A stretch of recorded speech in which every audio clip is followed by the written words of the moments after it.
All right, well, here we go for week 10. In our reading this week, we will be ending the book of Judges. We'll be in the short book of Ruth, and then we'll start in the book of 1 Samuel.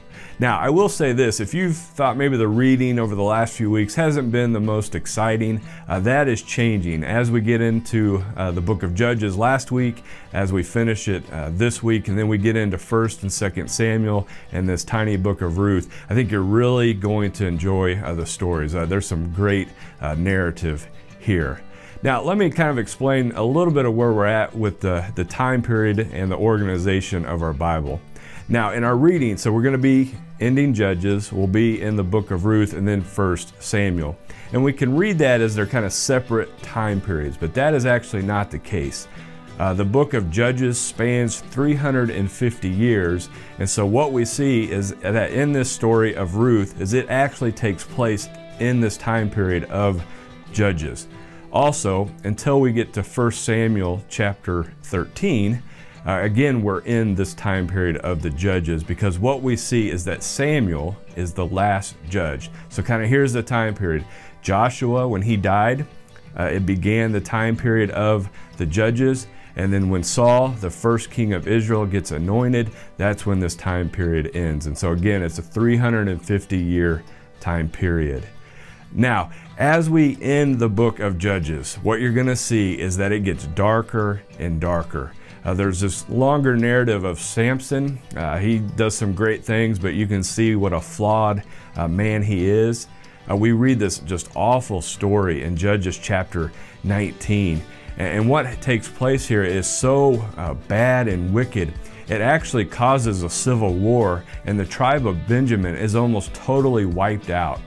And they end up, because the rest of the tribe say, we're not going to give our wives to you, is that this tribe of Benjamin has to kidnap wives so that their tribe does not go extinct. And so again, just very dark time. And as the book ends, we read that because there was no king, the people did whatever they thought was fit or what was right in their own eyes. As you read along, as you get to 1 Samuel chapter 8, the people demand a king. They want a king very bad. And so what the book of Judges, as it ends, is getting at is that the people want a godly king. And this is a good request in that regard. But here's what we see in 1 Samuel chapter 8, is that the people request the king, not so much because they want to be godly, but because they want to be like the rest of the nations. And so we need to remember that the people of Israel were to be distinct. They were to be separate from the surrounding nations. But what we see is they follow after the false gods of these nations. And now they are requesting a king so that they can be like them. So again, they are not being set apart and distinct from these surrounding people. Also, what we see in 1 Samuel chapter 8 is that when the people demand a king, is that they are actually rejecting God. God actually says that the people are rejecting me. But God, in His great mercy, He allows a kingdom to be established. We're going to see that Saul starts off pretty well, but it doesn't end good for him. And the second king, King David, is the one that the Lord really wants to lift up. And so the Lord allows the kingdom to begin, and then we're going to see Him work through the line of David, and then ultimately King Jesus will come through this line. And we'll touch more on that next week in that video. Now, going back to the organization of these books of Judges, Ruth, and 1 Samuel, you may ask, why is the book of Ruth where it's at? It seems a little strange. It's this, beautiful book of this love story, but why is it here? Well, we were given the answer to that question in chapter 4 of Ruth.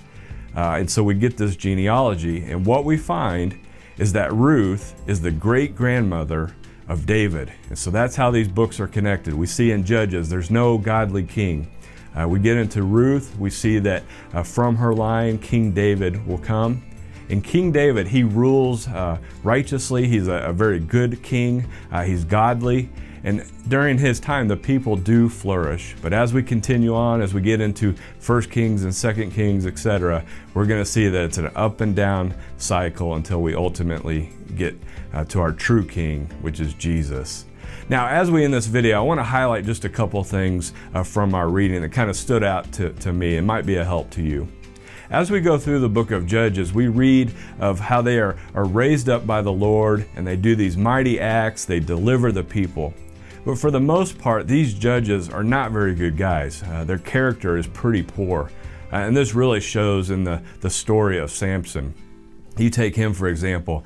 He's arrogant. He treats women poorly. He's self-centered. Why does God use him? Why does he use some of the other judges? You know, this is a relevant question for us today. We think of different Christian leaders, and the Lord blesses them in mighty ways. People come to faith. Their churches are large and growing, and for the most part, people are really benefiting by their ministry. But then you get to know them, or maybe they have a fall in their ministry, and you ask, why did the Lord use them? Well, the Lord has different reasons, but I think we need to remember this. One, the only people that God has to use are sinful people. And so it's not that we are better than that person. We are all sinners, and we need to remind ourselves of that. But we also need to remember God's grace and His mercy, that He is going to accomplish His will. His sovereign will is going to be done, and it's going to be done by different groups of people. And at times, some are more righteous than others, but again, God's will be done. Now, the other thing I wanted to highlight is in the book of Ruth. So when you get to chapter 3, as the story plays out, Ruth goes to Boaz, and it's dark, and she uncovers his feet. And it seems a little strange, but what is going on here is that Ruth is actually proposing to Boaz. And what she is doing is uncovering his feet, and this is symbolic, where she says, "Please cover me." What she's getting at is, in this time period, if you're a woman, and so for Ruth and her mother-in-law Naomi, they are not part of a family. Ruth is not married because her first husband died, is that they are in a very desperate situation. And so she proposes to Boaz to cover her, to provide love and protection for her and her mother-in-law. Now, the reason that she uncovers his feet and that she proposes is because what we see, and we're not exactly sure the difference in ages, but Boaz appears to be older, maybe even a generation older than her, possibly 20 years or so. He calls her my daughter throughout this book. And so it would have been very uncommon in that culture for an older person, or older generation such as Boaz, to actually propose to Ruth. And so that is why she takes this upon herself to do it. And there's a lot of good things that we could draw out of the book of Ruth, but one of them that I really like is that in chapter 2, Boaz, he first meets Ruth and he's talking to her, and he actually prays for her. And he prays that God will bless her, that she'll be protected, things like this. And then when we get to chapter 3 and Ruth proposes to him, he actually is able to answer his own prayer, because as the story unfolds, he ends up marrying Ruth. And so I love that, because we, praying for our family, for our friends, and it could be that in those prayer requests that we are actually the answer to our own prayer. And so that may be taking place with you today. Maybe in the future you're going to be praying for a family member or a friend, and it could be that you will be the blessing for them.